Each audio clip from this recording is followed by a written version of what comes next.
Salut et bienvenue dans ce tuto CapCut. On va voir comment sauvegarder et dupliquer un projet une fois qu'on a travaillé dessus, qu'on aimerait le mettre de côté par exemple. Si vous débutez en montage ou que vous ne connaissez pas bien l'application, je vous invite à aller voir la vidéo juste ici, on reprend toutes les bases. Pour le reste, c'est parti.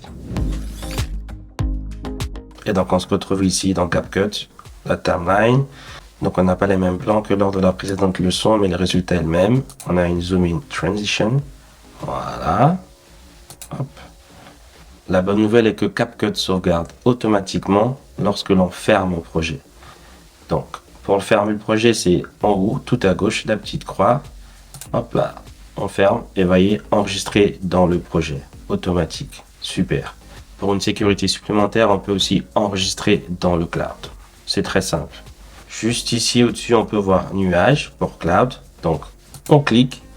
Je suis déjà connecté via mon compte. Ici, voilà. Sinon, vous aurez à vous connecter au préalable. Donc, une fois qu'on clique ici, on peut sauvegarder ce qu'on veut. OK?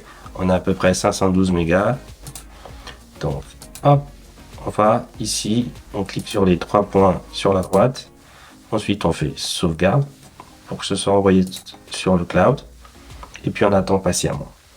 Donc, le temps varie forcément suivant la taille du projet. Pour avoir un aperçu en live, on a juste à aller voir ici dans le cloud, traitement, ensuite détail, et on voit en temps réel le téléchargement. Voilà. Voilà, une fois que le projet est sauvegardé, on a ce petit message qui s'affiche et qui nous indique que notre projet est bien backup sur le cloud. Et enfin, ce que je vous recommande, avant de passer à autre chose, c'est de dupliquer le projet. Lorsque vous avez travaillé sur une base et que vous en êtes plutôt satisfait, et que vous voulez essayer lors de votre prochaine session de rajouter des effets ou quoi que ce soit, vous aurez une base saine sur laquelle vous pouvez toujours revenir si jamais vos expériences, on va dire, tournent mal. Donc pour dupliquer un projet, très simple. Hop, toujours les trois points à droite. Et ici, je fais dupliquer. Voilà, donc la copie a été créée assez rapidement.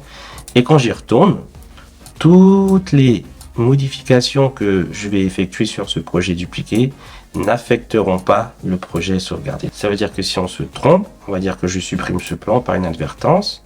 Hop, voilà.